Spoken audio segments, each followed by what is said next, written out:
Hi, my name is Beverley Eikenberry. I'm going to read a story to you today called Crossing Bok Chitto, a Choctaw Tale of Friendship and Freedom by Tim Tingle.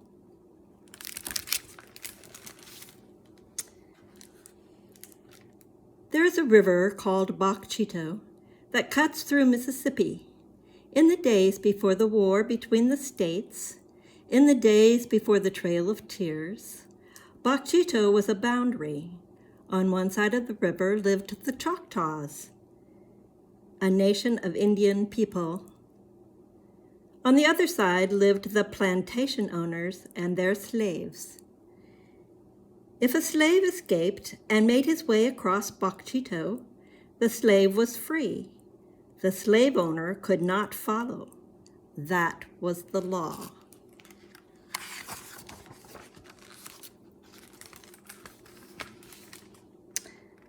One Sunday morning, this time, a Choctaw mama woke her daughter up. "Martha Tom, the sun has been up for 2 hours. Get up and put your dress on, you lazy little girl. I have a wedding to cook for today.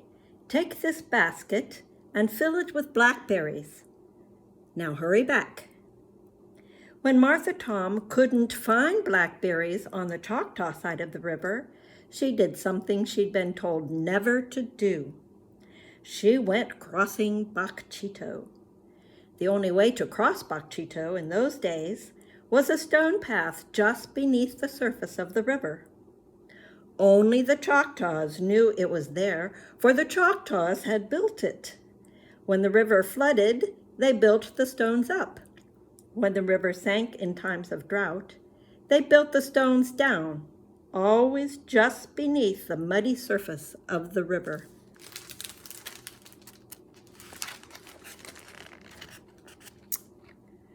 Martha Tom found a patch of blackberries on the slave side of the river. She filled her basket, then looked to the sky for the sun to lead her home. But it was cloudy, and she was lost. Martha Tom thought she was approaching the river, but instead she was walking still deeper into the woods. She came upon a stump covered with grapevines. Before her lay a clearing filled with logs, rolled out as if they were benches. Martha Tom saw someone coming down and dove into the vines. A skinny black man with a cane stepped out of the trees. While Martha Tom watched, he climbed onto the stump and called out, "We are bound for the promised land." What happened next would change Martha Tom's life forever. Though she saw no one, 100 voices came in reply, like spirit voices whispering, "We are bound for the promised land." The old man called out again, "We are bound for the promised land." Once again she heard the voices, human voices this time. Closer and closer they came, calling, "We are bound for the promised land." The old man bowed his head and said, "Oh, who will come and go with me?" 100 slaves replied, stepping up from behind the trees and rising up from the bushes where they were hiding. "We will come and go with you.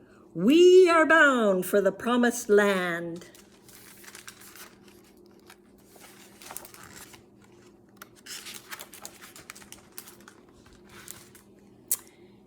It was the calling together of the forbidden slave church, deep in those Mississippi woods. The old man began to preach and the people began to sing. Martha Tom had never heard music like this before, but it touched her deeply. Then something touched her on the shoulder. She looked up to see the biggest man she had ever seen, his chest so big it was about to pop his buttons off his shirt. "You're lost, little girl?" he said in a deep voice that seemed to smile. You're Choctaw from across Bok Chitto? Martha Tom nodded. What is your name, little girl? Martha Tom.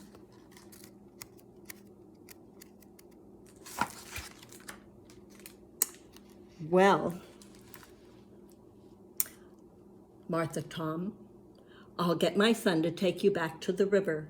You can find your way home from there, little Mo, he called. A boy appeared. Little Mo, let me see if this will get this better.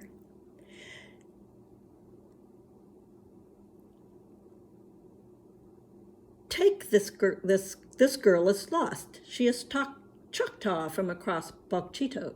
Take her to the riverbank, and she can get home from there.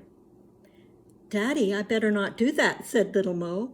The men from the plantation house told us if the children are seen playing near the river, our whole family will get into trouble.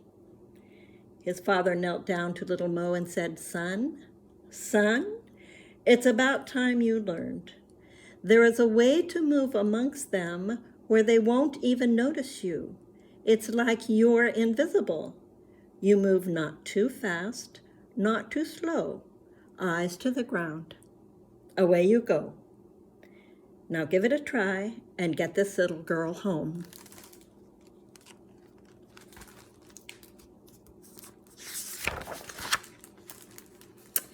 Well, it sounded like a fun game to play. So little Mo took Martha Tom by the hand, and off they went, just as little Mo's daddy had taught him. Not too fast, not too slow, eyes to the ground, away you go. They skirted the plantation and walked right in front of the porch, where the owners were doing their sipping and sighing that Sunday morning. But no one paid them any mind. We must be invisible, thought little Mo. They soon arrived at the river, and it was Martha Tom's turn to lead. She took little Mo to the path, but he couldn't see the stones beneath the muddy water. This will be a fun game to play, she thought. She walked 5 paces back to get a good running start, then leapt into the river. Little Mo reached out to grab her dress as she flew by, to keep her from drowning. When Martha landed in the river, he stood up. Little girl, what kind of witch are you? Little Mo cried. Martha Tom laughed. I'm not any kind of witch. You can do it too. Come on. She took little Mo by the hand, and together the two of them went crossing Bok Chitto to the Choctaw side. Even before they stepped from the stones to the earth, little Mo heard the sound of chanting. He thought it must be the heartbeat of the earth itself. It was the old men calling the Choctaws to the wedding ceremony. Martha Tom and little Mo looked down the street of log homes as Choctaw women stepped out of every doorway. Their white cotton dresses skimmed the ground, and their shiny black hair fell well below their waists. The women formed a line and began a stomp dance to the beat of the chanting, gliding to a clearing at the end of town. When they reached the clearing, they formed 2 circles. The women and the men, and the wedding ceremony began. The old men began to sing the old wedding song. It is still sung today in Mississippi and Oklahoma, just as they sang it then. Way, hey ya, way, hey ya, you are hey you way, you are hey you way. Ah hey ya, ah hey ya, ah hey ya, ah hey ya. Little Mo had never heard music like this before, but it touched him deeply.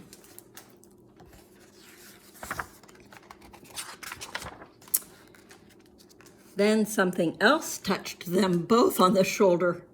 It was Martha Tom's mother. Little girl, you have been crossing Bok Chitto. Now I'm not mad at him, but you take him right back to the river and come right back. And give me those blackberries. You are in for it now. Martha Tom knew her mother could cackle like a mad crow on the outside, while inside she would coo like a dove with love for her daughter. She took little Mo to the river and showed him how to cross on his own. And so began a friendship that would last for years. Every Sunday morning, Martha Tom would cross Bok Chitto on her way to church. She sat with little Mo's family now. She listened to the preaching and she sang the songs in English. Then every evening she would sing them in Choctaw as she went crossing Bok Chitto on her way home.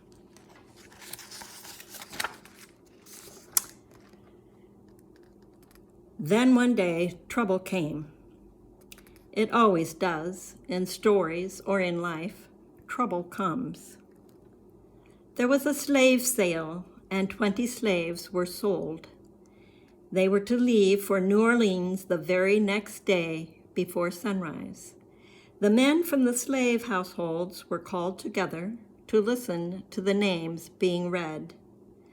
Little Mo's mother was on that list. As he walked home, little Mo's father wondered how to tell his family what had happened. He decided to let them have their last meal in peace. When the children stood to clear the table, he motioned for them to be seated. Feeling his knees grow weak, he said, "Your mother has been sold." "No!" she cried. The tears seemed to squirt down her cheeks. The children looked at their parents and began to cry. They had never seen their mother and father like this. This is our last evening together," he said. "Stop your crying. I want every one of you to find something small and precious. Something to give your mother to remember you by, something she can hide, something they can't take away. Now, get up and help your mother pack. You will not see her again." No one moved. Then little Mo pulled his father's sleeve and said, "Daddy, there is a way we can stay together. We can go crossing Bok Chitto." "Martha Tom told me how." "Son, they'll have the dogs guarding the river tonight to prevent a crossing." "Daddy, we can go just like you taught me. Not too fast, not too slow. Eyes to the ground. Away you go." "We'll be invisible. Daddy, we have to give it a try." For the first time that day, hope filled the father's heart. "You are right, son. We have to give it a try."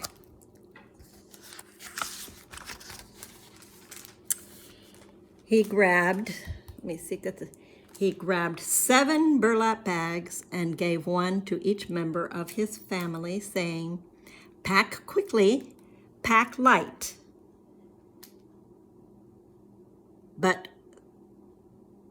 Pack quickly, pack light, and pack for running. We may have to." They did pack quickly. They packed light, but they were not quick enough. The men in the plantation house saw them working late. They called for the guards with the dogs and the lanterns and the guns, and they surrounded that little house.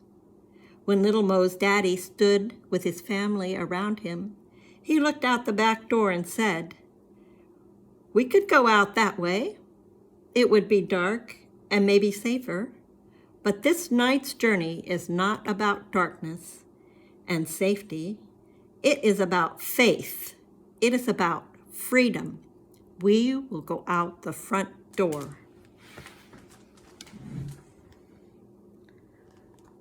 And so they did. Out the front door, down the front steps, walking just as little Mo had reminded them, not too fast, not too slow, eyes to the ground, away you go. Then something remarkable happened. This family became invisible. They walked into the circle of lanterns, but the light shone right through them.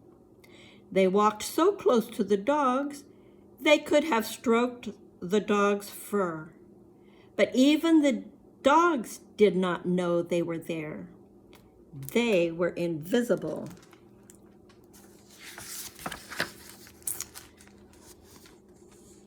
Oops, there we go. Soon they stood on the banks of Bok Chitto. Little Mo looked to the clouds covering the moon and said, "Daddy, I've never been here at night. I can't get us across." His father picked little Mo up and sat him on his hip until their faces almost touched.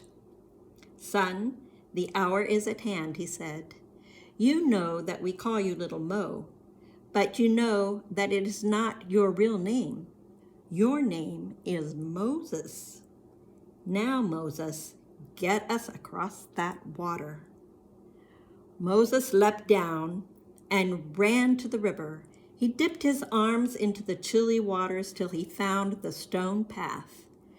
Quick as a bird, he flew across the stones and burst into Martha Tom's house.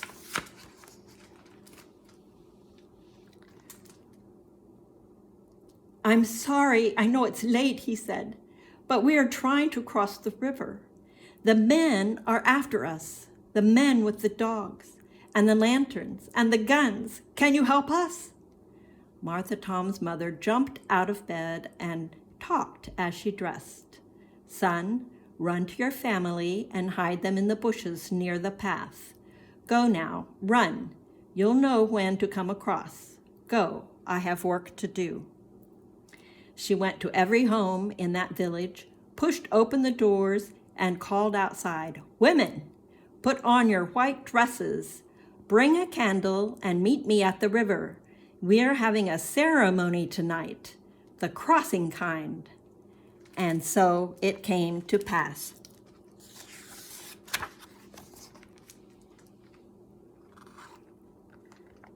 The guards stood on the slave side of the river with their dogs and lanterns and guns. Suddenly they saw emerging from the white fog on the Choctaw side what looked to them like a band of angels. The angels carried candles that cast a halo glow in the fog around their faces. Rising from the bushes and coming to life in front of them, the guards saw 7 runaway slaves. They lifted their guns to fire. They never shot their guns that night, for stepping out of the band of angels, they saw the most beautiful little angel of them all. Her right hand held a candle. Her left hand was outstretched, and she was walking on the water. Martha Tom was singing a song she had learned at the slave church, but now she sang it in Choctaw. "Ni takishtayo pinkamo Jesusut minitit Umala holito pama Jihot ayalashki." We are bound for the promised land.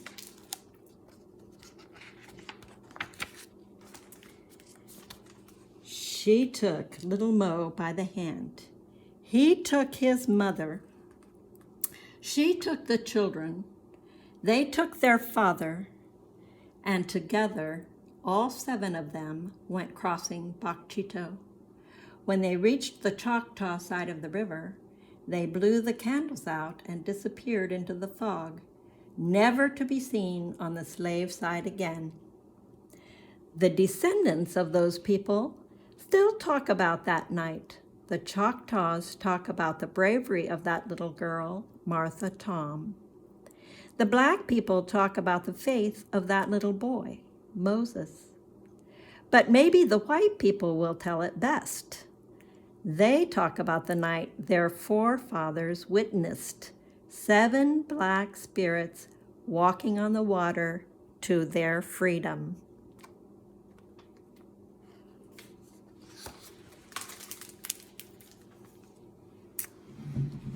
I really like this story, and I was wondering how you liked it and what you thought was the most important thing.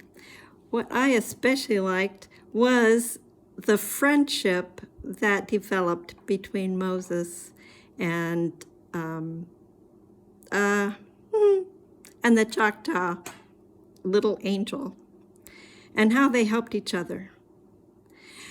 I also wanted to ask you if you have ever noticed how some people do not seem to be noticed. They just are ignored. I have seen this happen, especially when those people who are not seen are servants, and the people who they are serving pay no attention to them. So I really appreciate it when people are serving others, that those who are being served acknowledge them and say thank you.